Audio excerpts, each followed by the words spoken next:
And so bear with me. I'm gonna play a song so I can get my shit together and everything like that. And this is the song I just released yesterday called A Moment. It's on SoundCloud.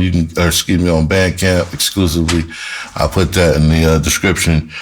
You can get that when you feel the need to get. It felt like a lifetime. I don't know how this could be. My heart is frozen. Time passes quickly, but love is eternity. Don't wanna let go.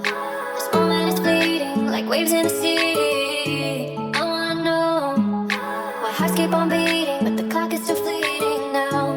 I want to fly to the world beyond the sky. I want to go to a place where I can be alone. I want to fly to the world beyond the sky.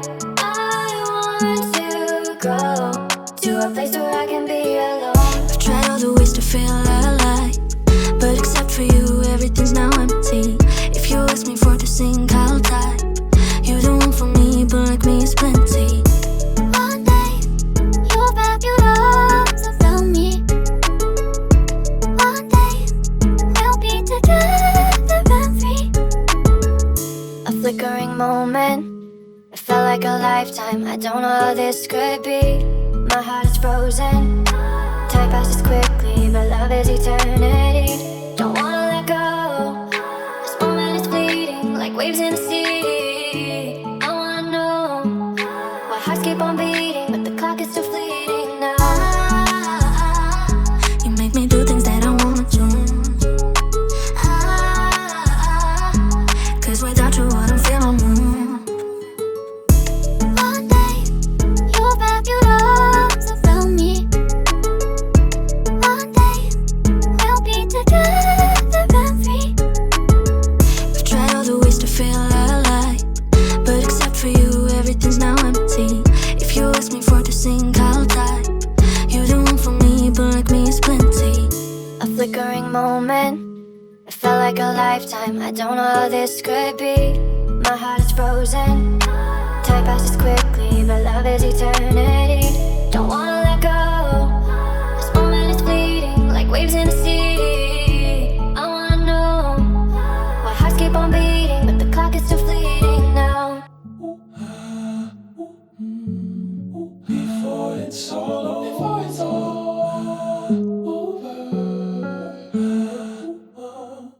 A flickering moment. It felt like a lifetime. I don't know how this could be. My heart is frozen. Time passes quickly, but love is eternity. Don't wanna let go. This moment is fleeting, like waves in the sea. I wanna know why hearts keep on beating, but the clock is still fleeting now. I want to fly to the world beyond the sky. I want to go to a place where I can be alone. I want to fly to the world beyond the sky. I want to go to a place where I can be alone. To a place where I can be alone.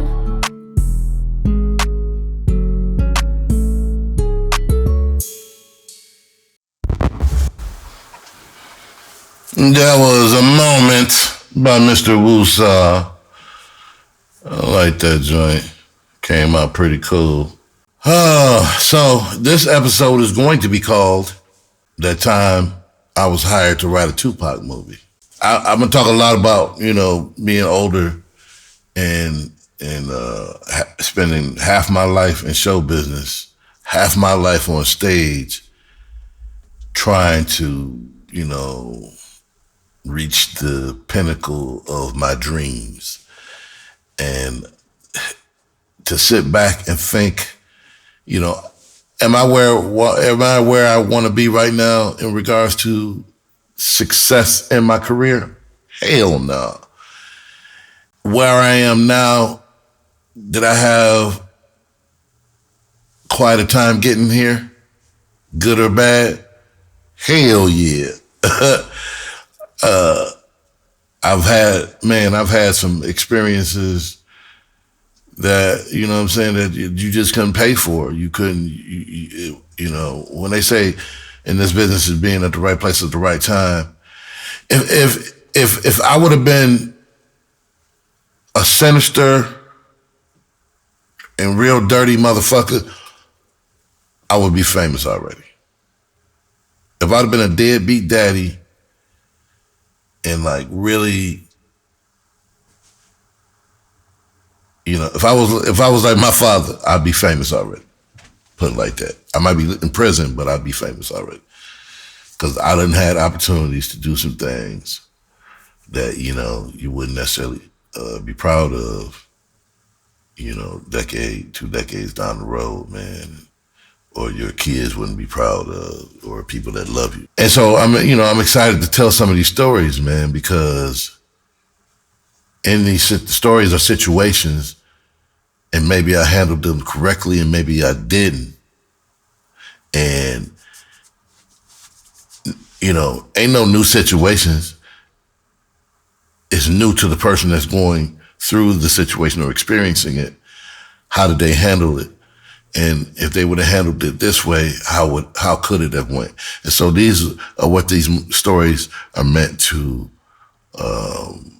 evoke within the person listening. Hopefully you get a sense of, you know, I'm gonna try to put things in context, because I watch the videos after I do them, because I do want them to be fluid and fluent and succinct while having fun and being not succinct, and you know what I'm saying? But I want to make sure you're getting the sustenance and the message within these videos, and that is, I know what not to do. And that's what the fuck you're gonna learn if you pay attention. But some of these are great experiences. Some of these experiences are the reason why I became a stand-up comic as well. You know what I'm saying? And how I became a stand-up comic. I'm gonna talk about, I'm gonna go ahead and dive into this story about how I was how I was hired to write a Tupac film. And I have reference materials here too. So, you know, back in the day when I first started in show business, there was no social media or you gotta take a picture to prove that you know, all that type of shit. Motherfucker told you a story about some shit that happened, you believe that shit, you know what I'm saying? If they're credible, you know what I'm saying? You know who the people would be lying, you know, lying to kick it and shit, and, you know, trying to be, you know, hood famous and all that old shit. We didn't have that. And let alone me not be that type of dude that, you know, in the pictures and taking pictures every 5 minutes. I'm not that guy. But there are some things I still have, you know, reference materials and shit too. You know, luckily I saved some shit. A lot of my shit that I would be able to tell a story to and back it up with some proof was their storage. And you know how that be, black people.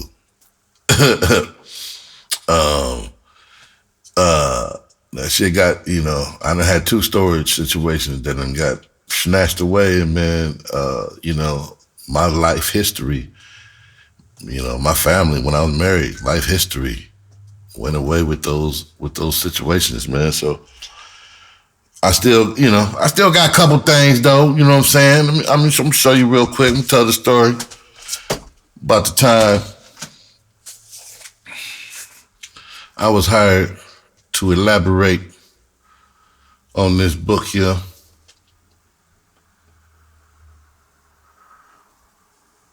Static, My Tupac Shakur Story by Chop Master, aka Jimmy Drake. Let me give you another camera view.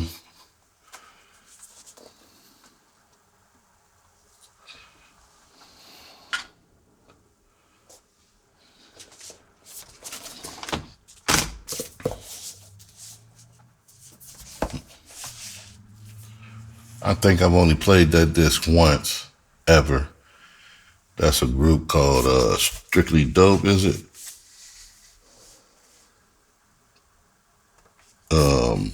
that Tupac used to be. I'm sorry. Let me make sure I got that right. There's supposed to be, isn't there 2 CDs? See, you know, I'm an older cat, so the memory ain't always, but I would have swore,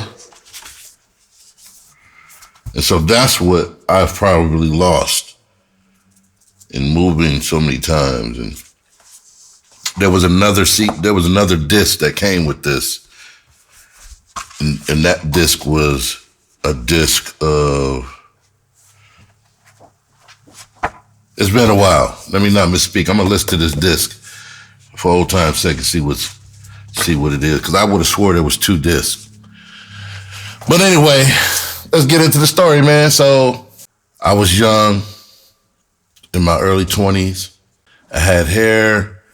I was young, vibrant in Hollywood, trying to get it as a screenwriter. You know, meeting with people. So I'm gonna get back to my Tupac story. But first I'm gonna play a song. Ha!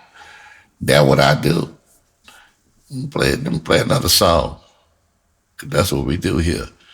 I'm gonna play my first pop song. You know, I got to show Control some love, man. It'd be banging. It'd be banging. No, let me play my second pop song called "You're Not Even Mine." You're Not Even Mine. It was released a couple weeks ago. So check it out. Mr. Woosaa, You're Not Even Mine.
That's what's up. You already mine. You can go get that. I put the link. It is streaming, but you can support by purchasing it here on exclusively on Bandcamp. Here we go. I'm posting the link to that song. You aren't even mine right now.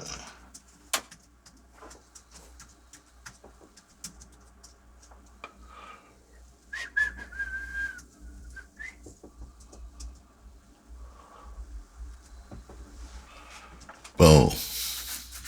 There it is. All right.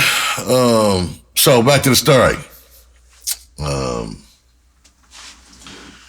So I was young in Hollywood. I was staying with a music producer. I'm a only give names, necessary names. So let me think for a second. I'm okay. I'm gonna call one person D. I'm gonna call him D. But I will name Chopmaster because he cool. I'm gonna call this other person D. So I used to live with D, and I was introduced. I met him at a party, and I think it was what liquor was that? A Hennessy? Was it Hennessy? I can't remember who it was, but it was a party. It was a album release party. Thinking about it, I haven't thought about this in a while. Being in the music business and what they were doing. Think about that for a minute. That's interesting. I've never done a listening party like that before yet. But to think about it again, being in the position that I am now, it's because it's been a long time. They had it at I want to say it was some kind of bar restaurant, and a couple of notable people there. I remember dancing with one of the girls from Price is Right at this party. Anyway, I met him at this party. We were, and I can't tell you where the club was. I can't tell you. I think it was near the Beverly Mall, the Beverly, something like that. And I met D sitting in the balcony, or not the balcony, but like a balcony-like situation within this club. And we got into a conversation.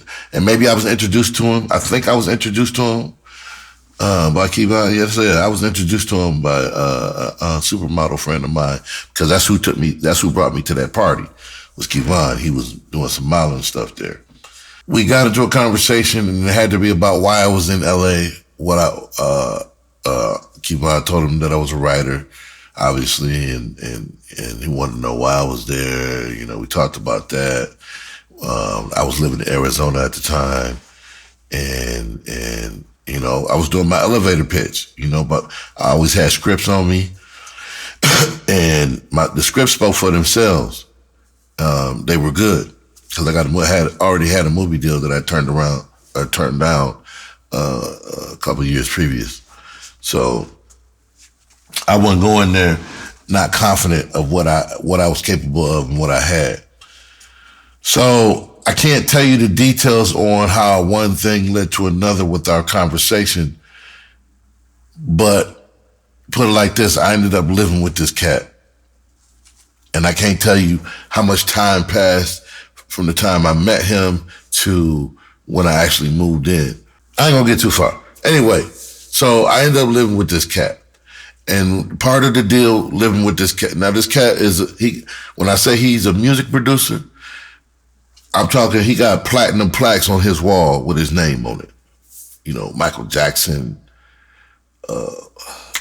He even had a gold record for Vanessa Williams. Yeah, the supermodel. I want to say he did her first record. He did a record while I was there living with him. I'll tell you about that. And the living with him changed my perspective on show business and it changed my life, definitely. This cat was dope at what he did. I'm talking, to this day, if I think about his sound and how funky his tracks was and watch him do the shit in his living room, that's what changed my life. Why? I wasn't even there for music. I wasn't even necessarily interested in what he was doing. You know what I'm saying? I was gung-ho and interested. I want to write movies, direct. I'm an actor. Let's get that cracking. That's why I was there. You know what I'm saying? So part of the deal was he had a project that he wanted written, something for like HBO. And he had the concept and pretty much the stories, because the stories were based on some real shit, right? Ooh, this is about to get deep. This is about to be a long show. Because I'm trying to get the timeline together, so that everything, because these are one of the defining moments in one's career, because it was a failure. Overall, the being hired to write this Tupac movie didn't happen. So I'm telling you this, I want to get the timeline correct and the story correct so that you can gauge on where it went wrong. If it was my fault, if it was that, you know what I'm saying?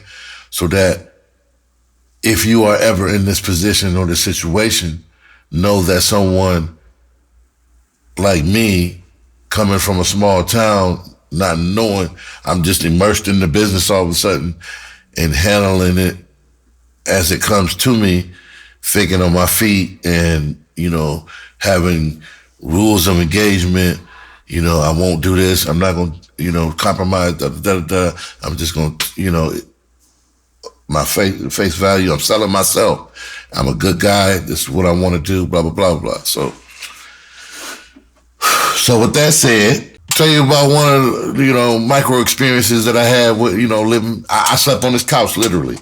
I'm sleeping on this man's couch, and taking in everything that I see on a day-to-day basis. You know what I'm saying? I'm young, you know, I'm wide-eyed, bushy-tailed, you know, just taking everything in. You know, I'm in Hollywood. Like, my neighbors are people you watch on TV every night type of shit. You know what I mean? Like, you know, I had a membership at the gym. What was that gym called? Not Bally's, but everybody was going to this gym. I can't think of what it was called. There was a lot of celebrities that worked out at that gym. And some I used to spot for and spot from, you know, that was that environment. So I'm young, I'm living there with this producer. You know, I'm sleeping on this couch. I used to wake up to different people coming over to his house, you know, people in the industry, people, you know, that do this. And one time, and he was working on this record with this one cat named Tony. I just call him Tony J. Because, you know, I tried to hit Tony up. He didn't respond to me. Like, I hurt his feelings or something. I know he know who I am, you know. But, you know, in show business, people are weary because, you know, I ain't seen Tony since I lived there in my 20s. And so, you know, Tony don't know who the fuck I am. You know, he don't know where I've been and what I've been doing and, you know, who you know what I'm saying? So if you look at it from that point of view, I understand why, you know, you might have been watching behind the scenes of my chaotic life. Like, nah, nigga, I'm good. You know? I don't know. But anyway, I used to wake up sometime. Tony signed, he was the person that signed the group, Tony. So if you know, it feels good. You know, that group, Tony, this cat signed them, got them their original deal. So you can do your research on that. Anyway, I used to wake up, this cat, he smoked weed and shit. And I used to wake up, he put a pipe in my face, talk about, don't hit this nigga. I'm like, man, I just got up, bro. He's like, oh, hit this, put this on your breath. They go put this on your breath. That shit was funny to me. So Tony used to come over there because D had a deal with Hidden Beach and Sony Records.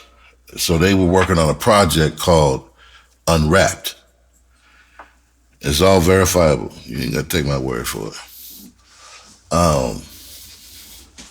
They were, if you listen close enough on the first edition of Unwrapped, you might hear me snoring on a couple of records. Because he literally made that music in his living room. In his living room, and the couch wasn't that far from the equipment. Like, literally. So Unwrapped was an album that was, I think the first of its kind. They fused hip hop, like the latest, like some of the classics with jazz. So like, for instance, like a Tupac song that I was supposed to be on that I didn't because I wanted to go back home because I lived both places to Arizona to see my kids and all that. And I didn't end up going either because my car broke down. Anyway, and where my car broke down is another story, a good story too. Black folks know the movie. We love it. It's a classic. My car broke down in a certain, I'll tell you about that. Anyway, forgot we even went off on that tangent. Anyway, so I'm living with this producer. I'm living with this super producer, this very talented producer. And he's friends with Digital Underground, From my understanding, they used to, they used to sleep on this cat's throat, trying to get the record deal with Tommy Boy and different labels or whatever, right? And one of the people he was really close with, I'm talking about D, was Chop Master, Jimmy Drake from Digital Underground. He was the drummer from the group Digital Underground. And he also did some of the, he was the Packet Man and all that on that first. Go on, get that album, that Sex Packets. That's a classic, man. Anyway, he was good friends with him. And Jimmy, the funny thing about Jimmy, his voice is deeper than mine. You think my shit is deep. Jimmy's voice like this, and Jimmy, his voice will bust your eardrum. Like, this shit so deep. Dogs and other shit pick it. They're like, huh? It's like, Jimmy's voice is deep. Anyway, and he's funny. He's funny as hell, right?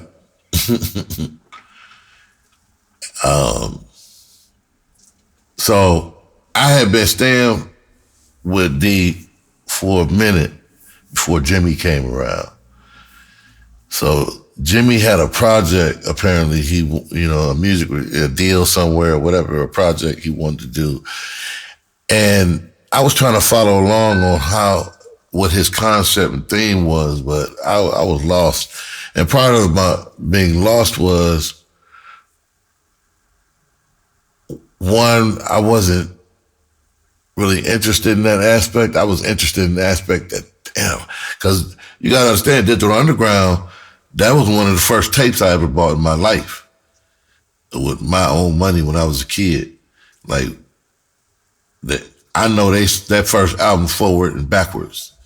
You know what I'm saying? Underwater Rhymes, don't get me started.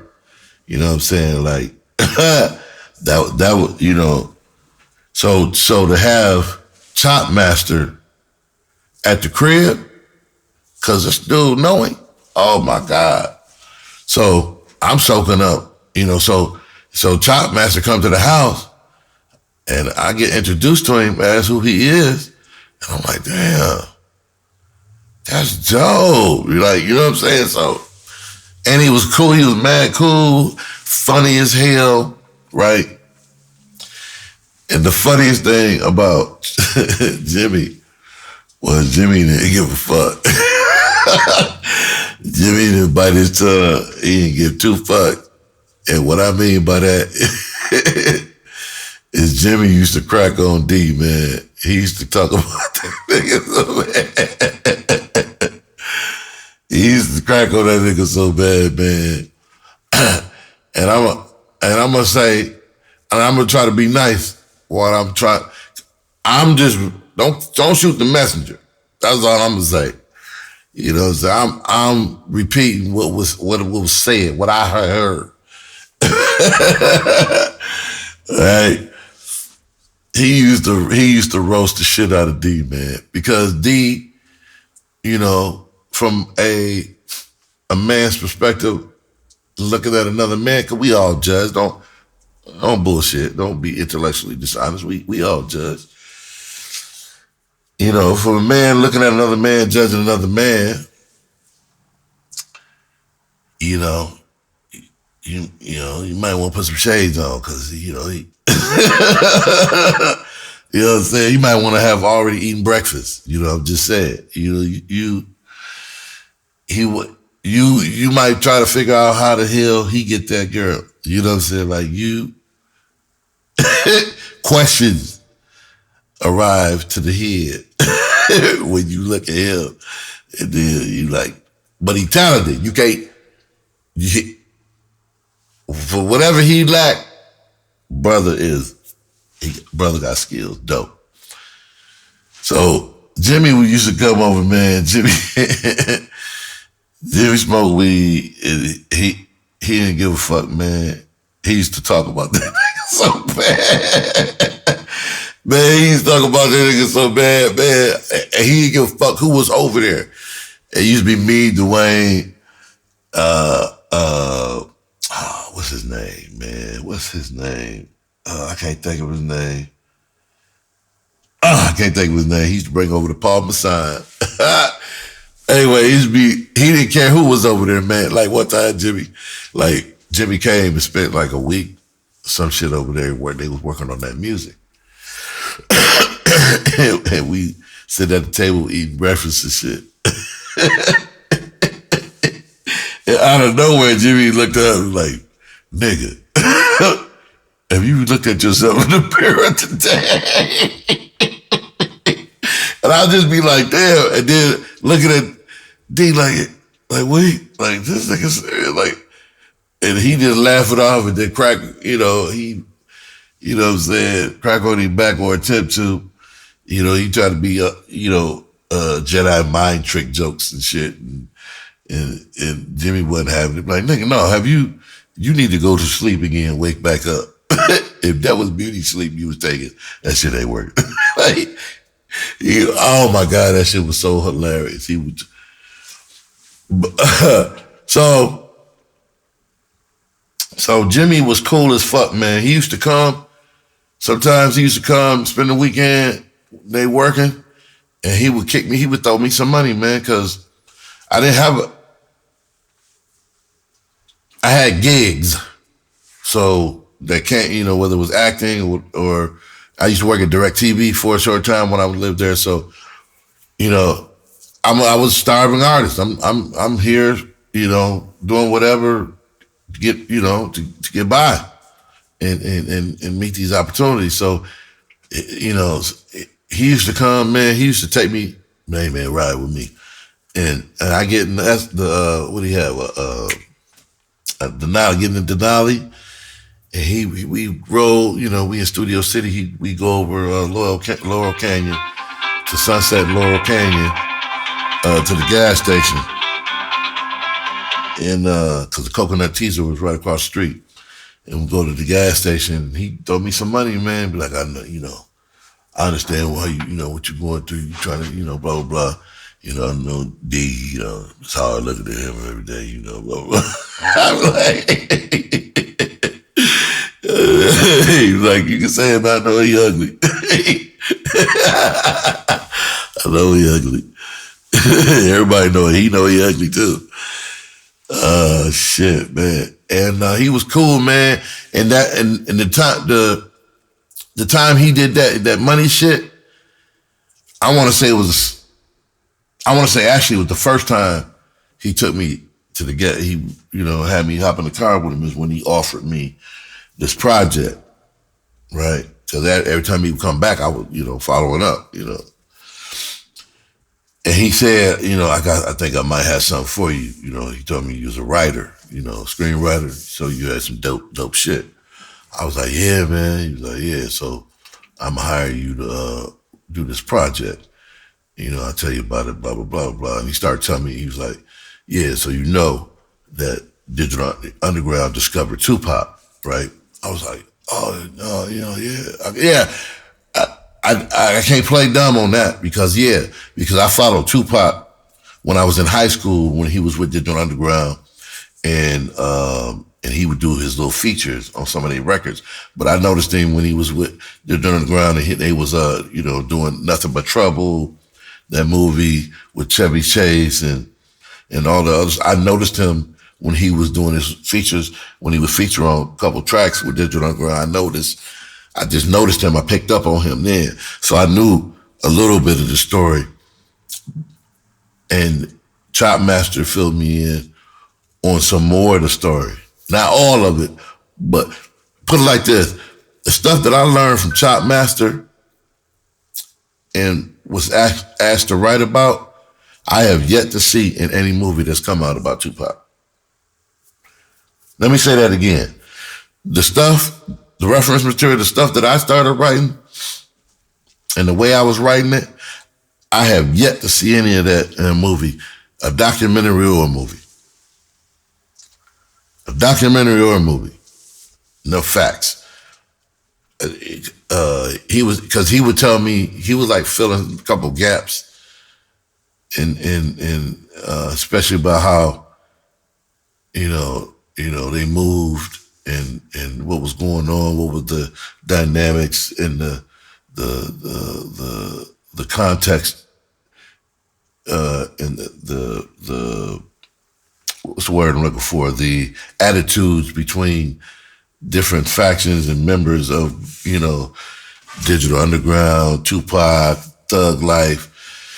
Man, he was filling me in on a whole bunch of shit, man, about Tupac. So he told me, he was like, yeah, man, I got this project. I want you to fuck with it. I want you to write, you know what I'm saying, blah, blah, blah. And so he explained to me he was going to engage me once he won this lawsuit that he was in at the time.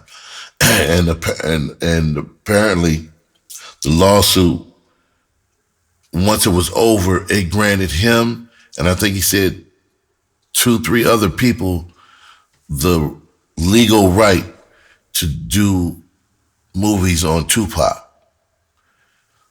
So, like all the other movies that have come out, I don't know if they were authorized or unauthorized, but I know that there were a few people who sued for the right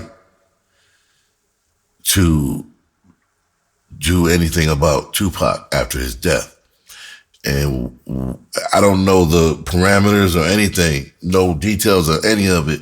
I just know that this is what he told me in regards to being our shit was cleared to do and follow up. Because once it was, he won the case, he came to me and gave me these reference materials and started telling me what he wanted and what we wanted to do. This is before 8 Mile came out, all that. Now, for all intents and purposes, this is why I'm staying at D's house, for this type of shit to happen, right? It was for this reason right here.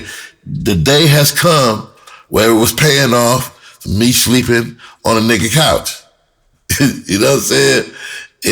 This is the day where me walking up and down the streets of, LA, working these jobs and doing these security jobs and nightclub gigs, because I was a big dude, as you can see in the shoulder area. Being younger, I was even bigger and more stout. So, doing what I do, trying to get on, man, and here it is. The moment we've all been waiting for, the moment, where I shined a little bit for the right reasons, and someone's offering me the opportunity of a lifetime to do that which I sought out to do, right? I sought this out. It is here, right? You can't top that, right? You know what I'm saying? That's the ultimate. That, you know, that's what we seek out to do. We seek out to have a dream and then go execute it. It was my first I ain't gonna say major because my first movie deal happened in Kalamazoo, Michigan, and at the time that shit was major. Even thinking back with the budget that they was gonna use, that shit was. I mean, it would have been considered a low budget film, but for a low budget film, because we do low budget films now, it was still a substantial. What that budget was back then was $250,000, $250,000, I think it was. And to me, I can make 3-4 movies off $250,000. But anyway, that's the difference between then and now, because back then we were going to use 16 millimeter film, and film is expensive. And then the time it takes to reload, and all that old shit. Now it's digital. You don't like that cut, you delete the shit and shoot it over. So the turnaround time. Anyway, so this is the moment. This that shit Eminem was rapping about. You know, the moment where this is all or nothing. You know what I'm saying? This is your moment. This is what you've been sleeping on the couch for and passing these scripts out. So before I go into the moment, how I was as an individual back then, and it followed me my whole life. This is how I've been. This is probably why people don't like me, for the most part, because I'm a stickler when it comes to this, because I've seen, because I don't have time to be bullshitting, man. So from the beginning, when I decided to become a screenwriter, nigga, I started writing, and then I got my first movie deal off of my first script. I continued to write, and I wrote a lot of stuff for Tupac before I even got into this situation. I wrote a film for Tupac specifically based on a song that he wrote, and so this was like some you know, and so because I wanted to be that guy when I did go to Hollywood, because I had planned on going west. Moving out west, taking my family and trying to make this shit happen. That when approached and someone asked what I wanted to do or what I did, what I was interested in, why I'm here, I'm a screenwriter. That came out my mouth. And the next question I expected them to ask is, oh yeah, what have you written? Do you have an example? And I wanted to be that guy, boom, yeah, I got 4 up here. Boom, 5, here you go, boom. What you mean? Because I learned quickly that people say that they do shit and really don't do that shit. They want to do it, but have never executed it. And when you learn that lesson right away, you better off. If you were naive, oh man, you fucked.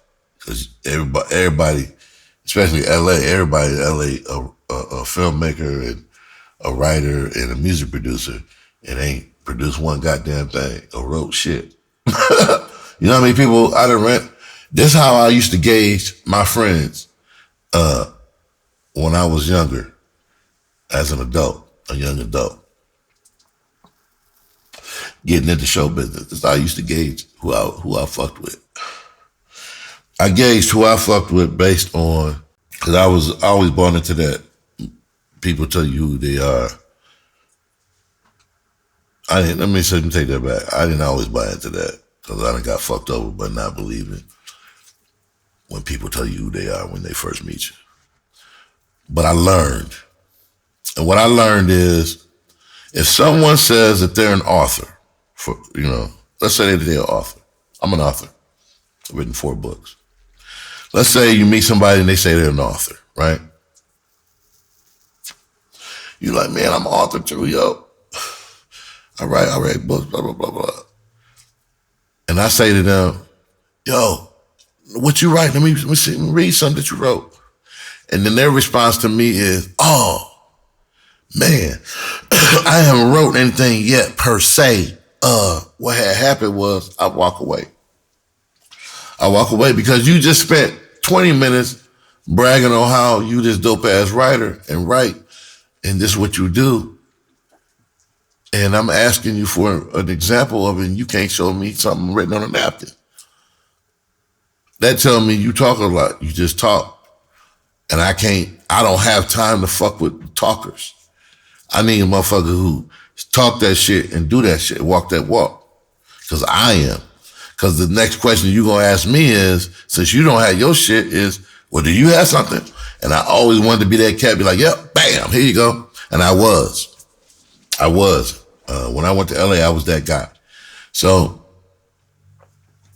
it's called opportunity meet preparation. I was introduced to an opportunity and I was prepared and I got the opportunity. So this is that moment that you fight for. This is one of those moments. And I had a couple of them. This is one of them. So he offered me this gig and he starts to tell me stories about Tupac, right? And some of the stories, man, and I've learned some life lessons based on some of the stories he would tell me about Tupac. Like I learned that Tupac, the best thing about Tupac was he knew his place. This is something that Chop Master told me and taught me about Pac. He said Tupac was a special person because he knew his place. He knew it wasn't he knew it wasn't about him when he was with Digital Underground. He was hired to be a roadie, and that's what the fuck he was. He said, he gave me an example of what he meant to. He said they used to travel and tour. Tupac be on tour with him. And I'm talking about back in the day, like they touring with Big Daddy Kane, Queen Latifah, you know, all the legends, KRS-One, et cetera, et cetera. He said that they used to be in the, like before shows, they used to be in the lobby of the hotel ciphering. They be in the cipher, da-da-da. He said that all those famous rappers that I just named off, he said, and Tupac would be in there with him ciphering. He said, out of all those famous rappers, he said, quiet as kept. Each one of them knew that Tupac was better than all of them. But Tupac knew his place. You know what I'm saying? He'd go and do his thing and then step the fuck back and go get these bags. He knew it wasn't about him. It was about Big Daddy Kane then. It was about Queen Latifah. It was about these guys and girls. It wasn't about him. But the moment his opportunity came, he took that shit, ran with it. Boom. It became about him, and that's what he displayed. He took off. Boom. To compare that to nowadays, it doesn't exist. It doesn't exist.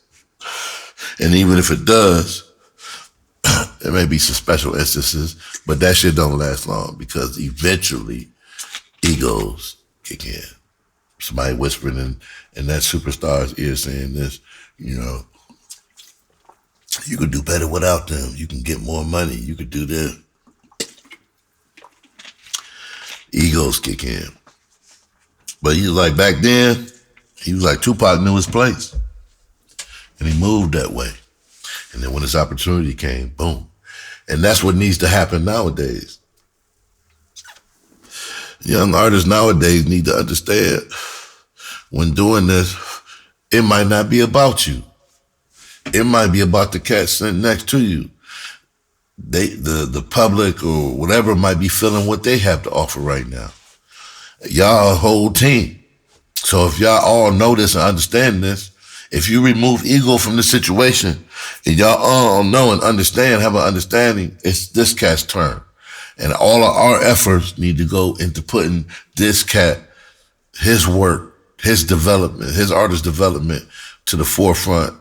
All of our resources to making this person pop so that when they pop, boom, who's on deck next? Your turn is now. Boom, all of our, you know, my turn or whoever, you know what I'm saying? That's how you grow and develop as an artist, record, whatever. That don't happen nowadays because everybody wants to be up front. Everybody wants to be that person. And it's just too much me. individualism and not enough team playerism. You know what I'm saying? Like, it's just not like that these days. So I had an appreciation for learning and understanding that when he was telling me, you know, that particular thing about Tupac. So I know what you're thinking. So what happened to the movie? You know, you got the materials and where the movie at? I don't remember seeing a Tupac movie written by you, by Hood Rawlz. You know, when I write movies, I don't go by Hood Rawlz. But so I'll get into that part. But first, let's play a song. Let's get one of these songs. What we got going on? This one called Monster. I was gonna play this earlier. This is a release that's on Bandcamp. It'll be out next month on like the 14th. This is one of the songs where you minding your own business, and out of nowhere, trouble just find you or issue, you know, or people be fucking with you, man, and doing little microaggressions towards you, and you know, if you do that shit to them, they'll call you names, you a monster, you this, that, and the third. And this is one of the situations where this recently happened, and I got pissed off because it was an insult, and they clearly owe me an apology for it. It was very disrespectful, and I'm like, if I did that shit to them, they'd be mad and want to be ready to fight. So, you know, I took my anger and frustration out on writing a song that now I'm going to collect royalties on. So this is called Monster. Check it out. This for the people out there who, you know, people be taking their kindness for weakness. Yeah. Yeah. Here we go. If I did what niggas do to me, call me a monster. Fuck around and find out. If I did what niggas do to me, call me a monster. Yeah. Fuck around and find out. I ain't no gangster, but I ain't no wankster either. I choose to use my skills for good, encourage my people. My niggas take kindness for weakness. Been here too long to know that sometimes you got to handle your business. Go toe to toe, flow to flow, L to the bowl, body blow, third set I'm swole. Self-control is what I maintain, because I seen a little bit of life, although hard work worth it to maintain. Refraining from doing damage to my life, your life is worth more than a little bragging. You don't make it this far, talking reckless, but wrong is wrong, and sometimes you got to be put on that checklist. If I did what niggas do to me, they call me a monster. Fuck around and find out. If I did what niggas do to me, they call me a monster. What they call you? Behind your back. Fuck around and find out. I was minding my own business, just chillin'. Motherfucker gon' call me out the blue, talking about he got a feeling. He drunk, so I already know I deal with him. He like my daddy, he'll pass out and then you'll forgive him. Drunk ass, he don't know his shit. Call me years later to blame me for some shit. Not an apology for that other shit, but renew what angered me and I thought on purpose. Why would you do that? You so happy, but that misery-loving company need a pappy. I ain't the one, don't bring that shit over here. Match my energy and accomplish something to be revealed. If I did what niggas do to me, call me a monster. Fuck around and find out. If I did what niggas do to me, call me a monster. Fuck around and find out.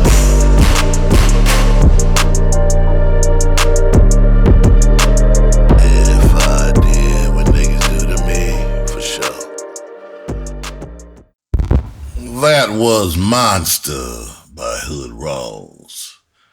I love that joint.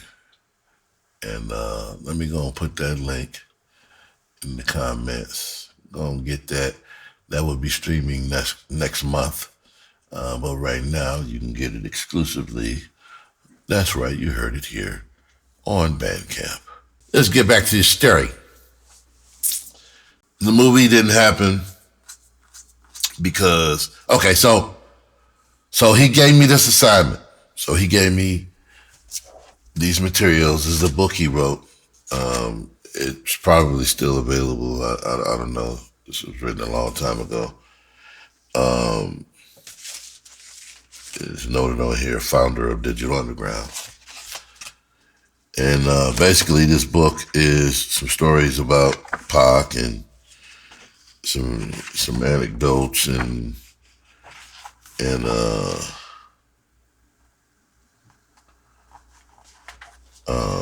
his discography, some pictures of Shock G and Chop Master, Money B and DJ Fuse. Yeah, it's got his whole discography.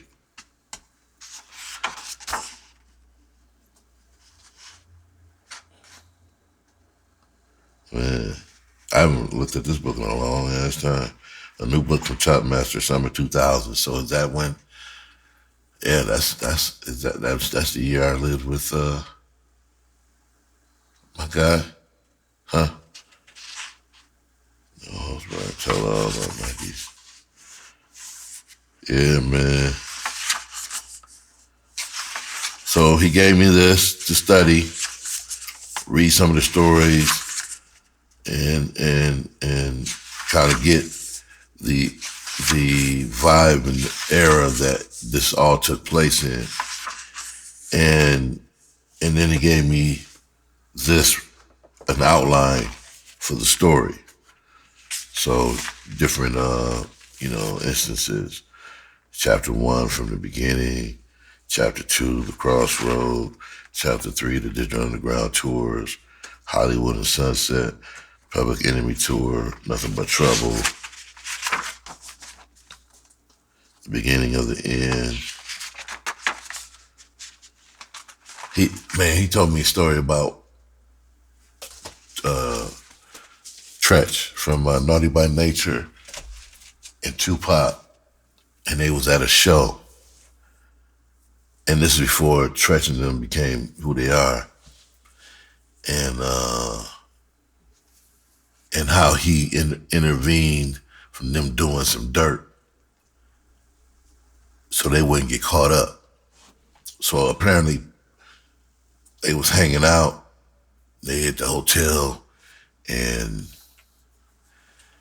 Pac came in, was like, I'm paraphrasing, it's been a long time, but it prompted Chop Master to say to him, what you mean they about to, because apparently they about to hit a lick and do something illegal, and Chop knew that they was boys and he couldn't afford for his investment, which was Tupac, to get caught up in that shit. And he knew Tupac, back then was, so he gave him some money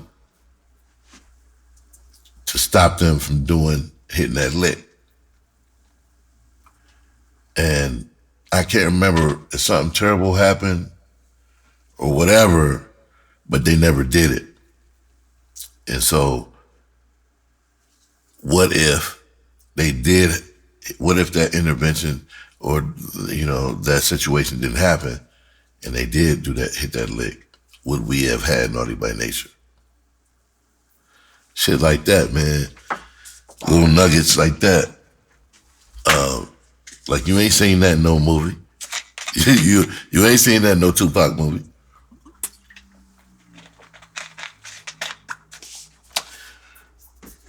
Like I want to see a Tupac movie about why he made the choice to go with Digital Underground in the first place, because that's what this story was, how it was starting off. How I was writing the story was as a docu-movie. It started off like it was a documentary, but it weaved into the movie and then back into the documentary, telling these stories and everything. So So my assignment is to write this script, this first draft, my sort of outline of, how I'm gonna write this movie. And I wrote it out. I gave it to him. He liked it. So I think it was a weekend where I go back to Arizona and be with the family for a week or two. And then, because I was living in California and Arizona. I had my wife and kids in Arizona, and I was doing my Hollywood thing, so I was going back and forth. So it was my week to go back to the crib.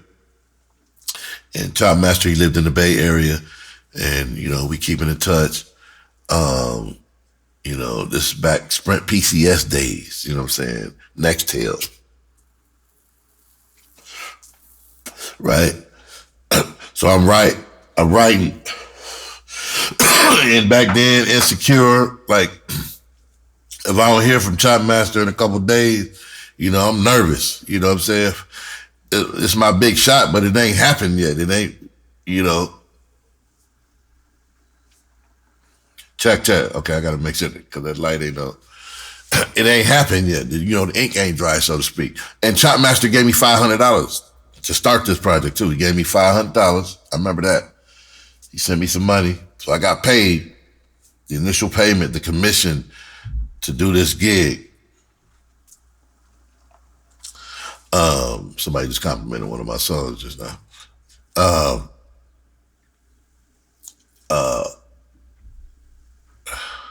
So I'm in Arizona. I'm writing some shit. I got a couple dozen pages written. Now, I don't have this script. The shit that I wrote, I don't have it anymore. So, but I kind of remember what I had started writing out. So that's neither here nor there. But I don't have that part. But I sent it to him. He was loving it, and then maybe a week passed. I ain't heard from him. He ain't responding to my messages. This when Pages was out too. Another week passed, and when these days are passing and turning into weeks, as a new writer, it's like a nigga having a new girlfriend, for the first time. It's like, just like me losing my virginity. This is my first deal, It's 2 weeks. I ain't heard from the man, the boss. I'm writing this script, I need a little more than $500, you know what I'm saying? I'm trying to keep that paycheck open, you know what I'm saying? I'm excited, I'm loving it. I would do this shit for free, quiet as kept. He know that, but, you know what I'm saying? We engaged with this, there was no final number on what I was going to make writing this. In fact, it was never any other discussion. It was just an understanding that I was going to write this and get credit and get whatever came along with it. And at that point, he wasn't a liar. He wasn't, deceitful. Because even when I found out why he didn't contact me, it was like three weeks later, right? I finally get a hold of him. Because he busy, life goes on, and he has some, other things going on, other issues. So,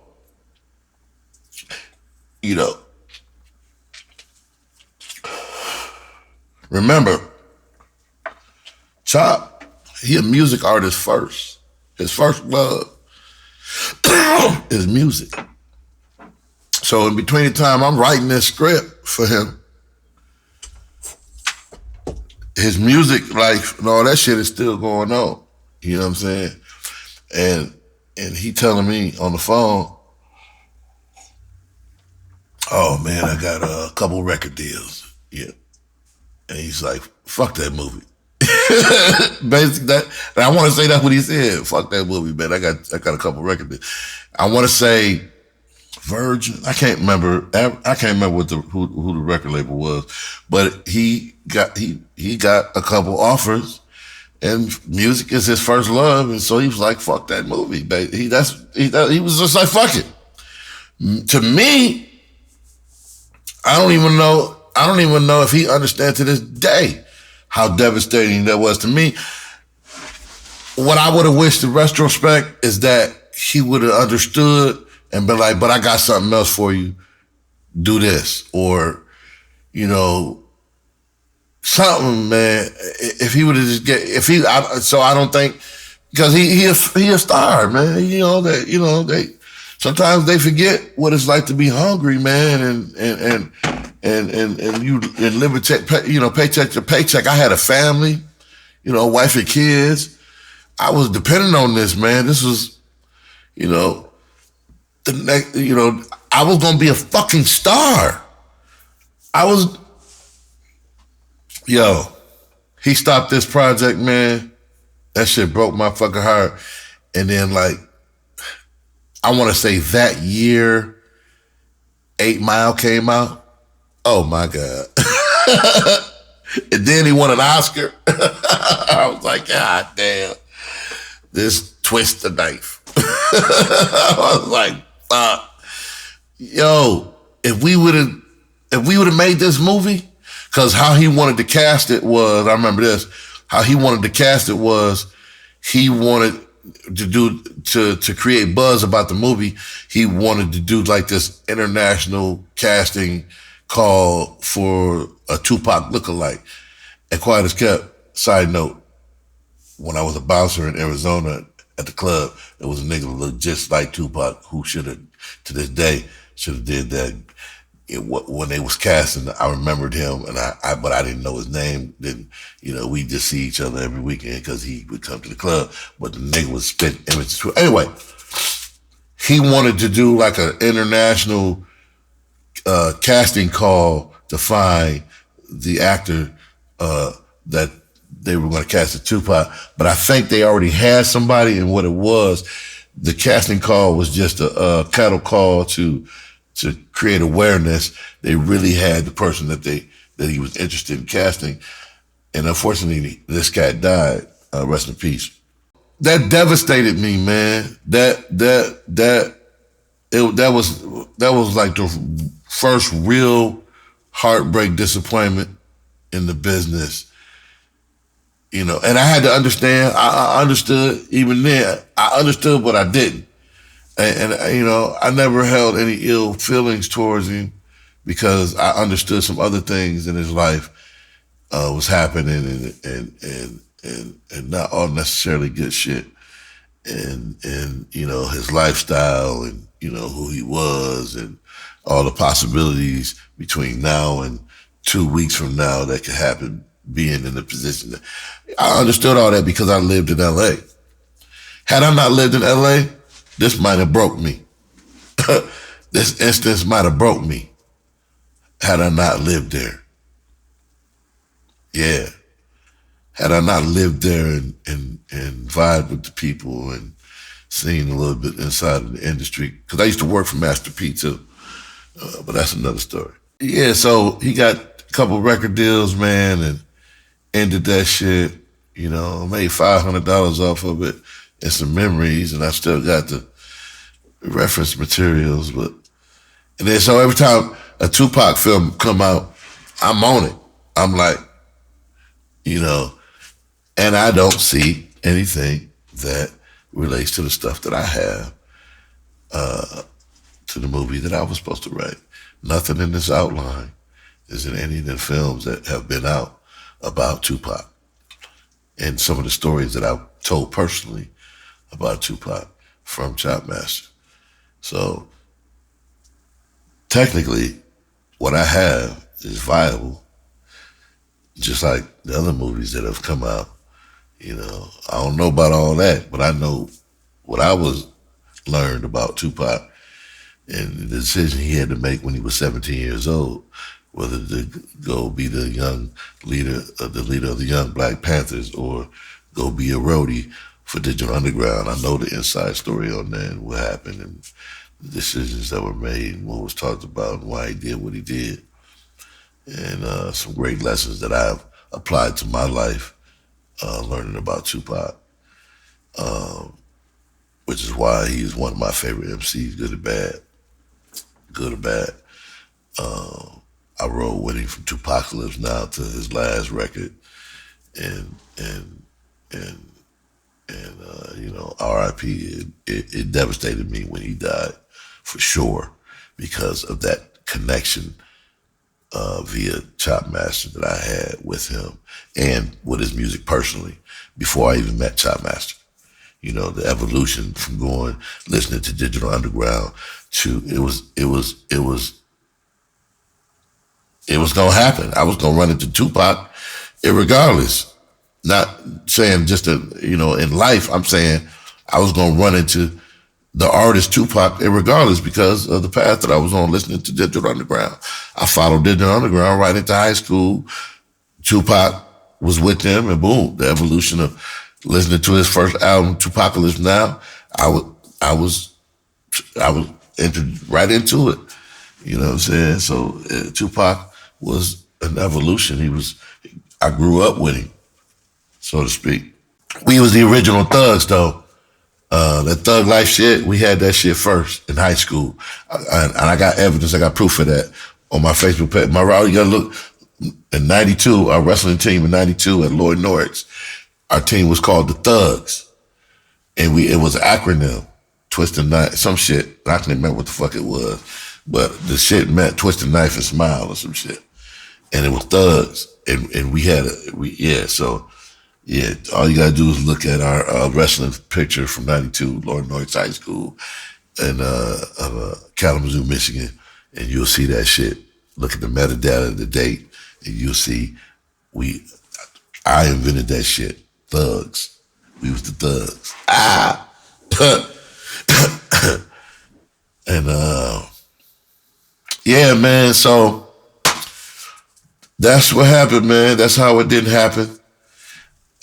When I got that news, I was in Arizona. You know, probably went back to the house and argued with my wife. And man, blamed her for some shit. Man, yeah, man, that I couldn't hold, you know. And we Facebook friends. We've had conversations since then, and you know, I always think of his serious tone, if I'm messaging or text or whatever. I haven't spoken to him in a few years though, but yeah, man, I thank him to this day for giving me that experience though, you know. For being a cool dude. He was straight up. He didn't bullshit me.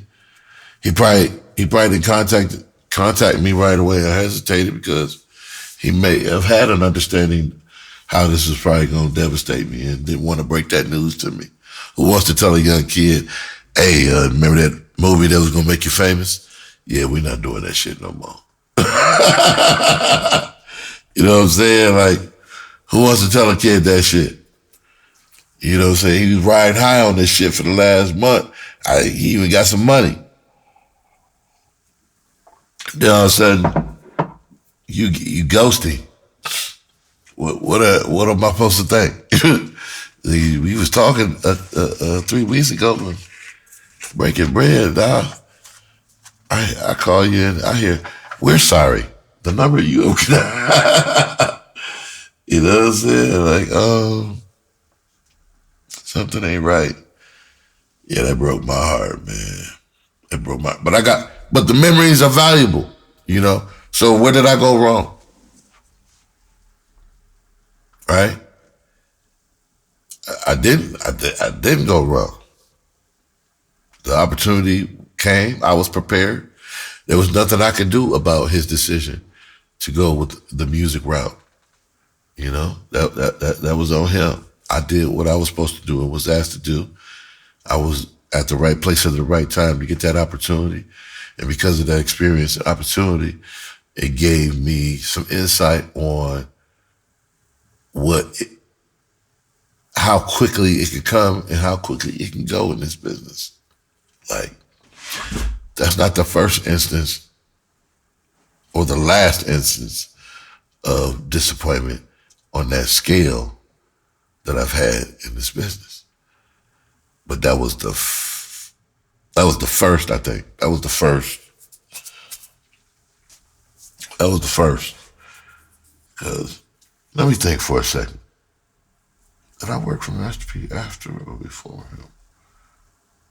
Anyway, that was my story about how I was hired to write a movie about Tupac.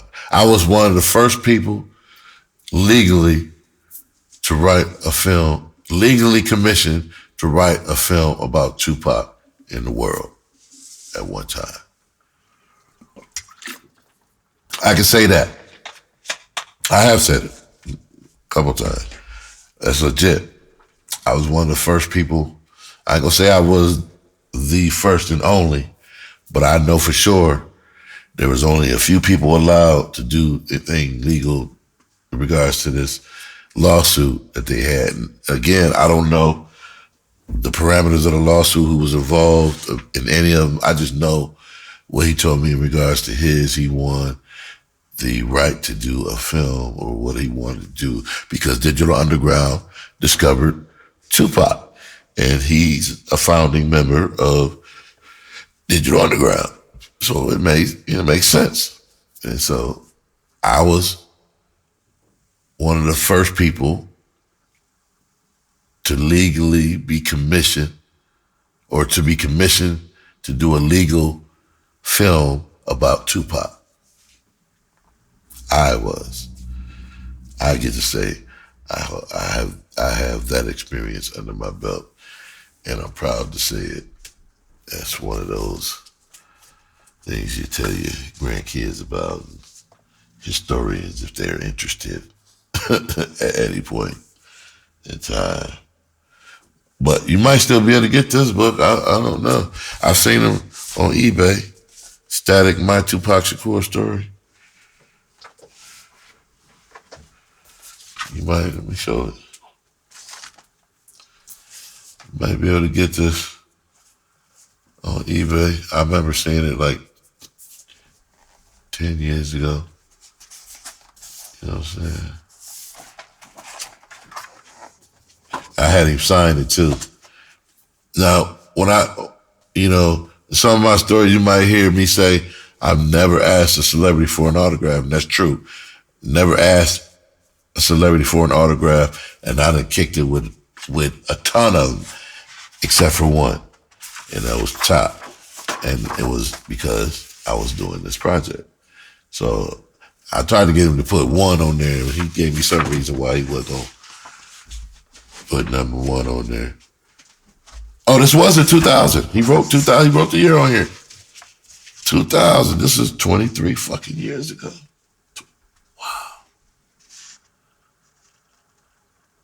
Wow.